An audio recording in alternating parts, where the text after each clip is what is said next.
The story begins with a little girl dressed in skiing clothes is standing on the snowy slope of Black Ridge.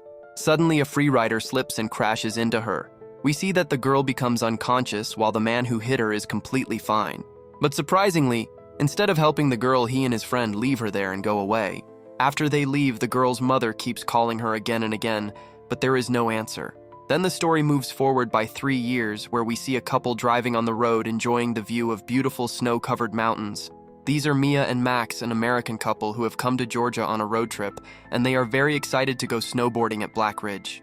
Inside the Georgia Ski Hotel, they encounter a strange woman dressed in black. During check-in, Max tells the woman that he and his fiancée are especially excited to visit Black Ridge.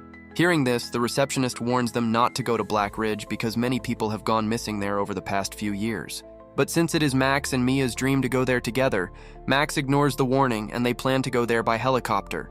At night, the two have a deep conversation about their future, even about marriage, and then they fall asleep. After some time, Mia wakes up and, unable to sleep, decides to go outside for a short walk. But as soon as she opens the door, she gets scared because the receptionist is standing there and gives her a bottle of wine from the hotel. Once again, she warns Mia not to go to Black Ridge, saying that 5 days ago, a couple had stayed at the same hotel and the husband went missing at Black Ridge. And today, his dead body has been found. Hearing this, Mia gets frightened and tells her that she is going to sleep, then closes the door. Surprisingly, she makes a cross sign on the door. Mia notices this and tells Max, but when Max goes outside to check, the sign has disappeared. The next morning, as they are getting ready to leave, Mia finds a wedding ring in Max's bag. Seeing this, she becomes happy and thinks that Max might propose to her during this trip. As they are leaving the hotel, an ambulance arrives carrying the same dead body that the receptionist had mentioned. Max and Mia ask how the man died, but even the coroner does not know and finds the case strange. After seeing the body, Mia hesitates a little, but Max reassures her that nothing will happen, and they stick to their plan. Before we continue, I'd like to request you to subscribe to the channel. It would mean a lot to me. Finally, Mia goes with Max toward the mountain where a helicopter is waiting for them. On the way, even the pilot warns them about Black Ridge, which makes Mia even more worried. But now it is too late because Max is determined to go there at any cost. And then both of them board the helicopter.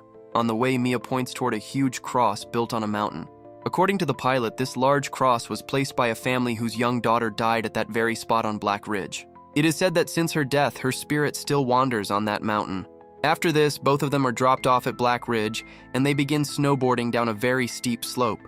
They stay in contact through their communication devices and are enjoying themselves a lot. However, they don't realize that they have already passed by a dead body buried under the snow. When Mia reaches the valley below, a dense fog suddenly surrounds her and she can no longer see Max anywhere. Suddenly, a snowmobile rider rushes in and hits her, knocking her unconscious. After some time, when she regains consciousness, she immediately tries to contact Max through her communication device, but there is no response. She also calls his phone, but still gets no answer. Alone and lost, she is forced to start walking on foot. She repeatedly tries to find a signal, but fails. Despite this, Mia keeps walking in the snow for several hours until she notices snowboard tracks and sees a person standing at a distance. Surprisingly, she also sees red roses planted in the ground. When she goes closer, she realizes it is Max who is tied to a snowmobile. Suddenly, the snowmobile starts moving and drags Max away. Mia panics and runs after them, screaming for help, but it is useless. She follows the tracks of the snowmobile until she notices bloodstains, and in the distance she sees the same snowmobile rider.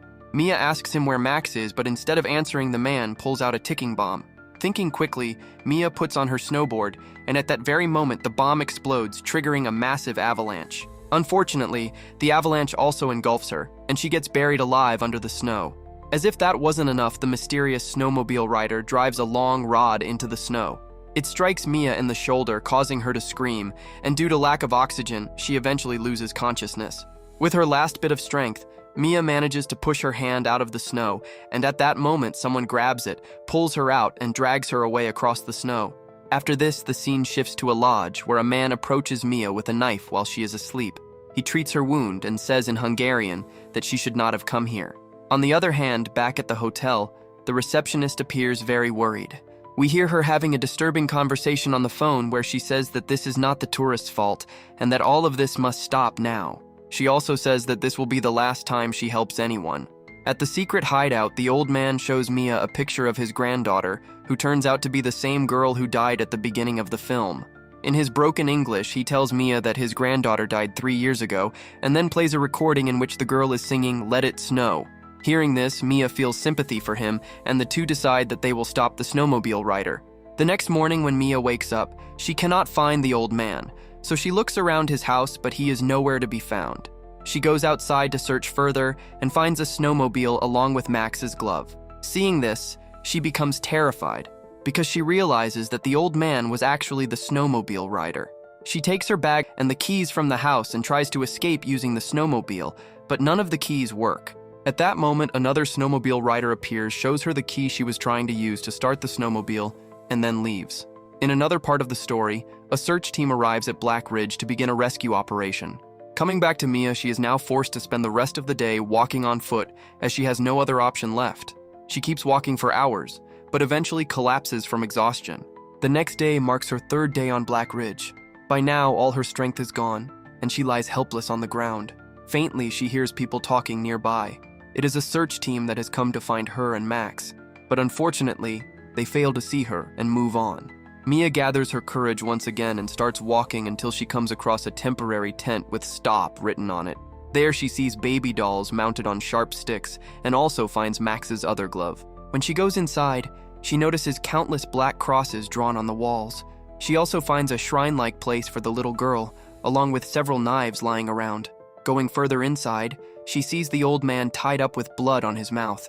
He tells Mia to run. At that moment, the mysterious snowmobile rider enters and Mia immediately runs to save her life. While running, she falls into the snow and due to weakness loses consciousness again. After some time, when she regains consciousness, she hears Max's voice on her communication device calling her along with the recording of the little girl singing "Let It Snow." She tries to talk to him, but Max does not respond, so she keeps moving forward. With great difficulty, Mia manages to stand up and continues walking unsteadily through the snow. Due to intense thirst, she is forced to eat snow. Then she looks at the ring on her finger. This is the sign that she had accepted Max's proposal. That ring gives her the strength to not give up. But unfortunately soon, the snowmobile rider finds her again holding an axe in his hand. He chases her, and while trying to escape, Mia reaches the edge of a cliff and is forced to jump down. After some time, when she regains consciousness, she finds herself near rocks and a flowing stream. Surprisingly, she survives and starts walking along the riverbank. But once again, she hears the sound of a snowmobile which terrifies her. She tries to cross the river, and on the other side, she sees the same mysterious rider standing there. The two stare at each other and Mia screams in anger. For some reason, the man steps back and leaves her alone. The day passes and Mia keeps walking until she finds some broken buildings where she sits down to rest. She takes out the sandwich she got from the old man's house and eats it. Later, she lights a fire and falls asleep beside it. That night, she sees a dream in which she remembers her future with Max and their plans for a child. The next morning, she wakes up and again tries to contact Max through the communication device, but gets no response. In a weakened state, she gets up again and keeps moving forward, driven only by her memories of Max. Due to cold and exhaustion, her condition worsens and she sees a blurry figure ahead. She calls out to Max, but as she gets closer, she realizes it is just a snowman. When she looks carefully, she sees a dead body inside it. Then she notices the ring in the snowman's hand, the same ring Max had bought for her. At that moment, Mia realizes that it is Max's dead body turned into a horrifying snowman. Seeing this, she breaks down, hugs him, and feels that she cannot live without him. In the end, she makes a horrifying decision. She grabs the snowman and throws herself hundreds of feet down into the ravine. The man in black watches Mia falling, and then the snowmobile rider heads toward the large cross on the mountain where it is written, Katie 2006 to 2017. At that moment, the film flashes back to the past, where we see the little girl Katie from the beginning, lying dead in the snow with her grandfather, mother, and the same receptionist standing beside her, who is actually her aunt. Then the story returns to the present, and it is revealed that the person in black clothes is actually the girl's mother. In the final scene of the film, we see a happy moment where the little girl is singing, "Let It Snow," and hugging her mother. Before the movie ends, the camera moves down the mountain where Mia's blood-covered body is lying in the snow. But surprisingly, she is still alive. She slowly stands up and starts screaming in anger and pain, and the story ends there.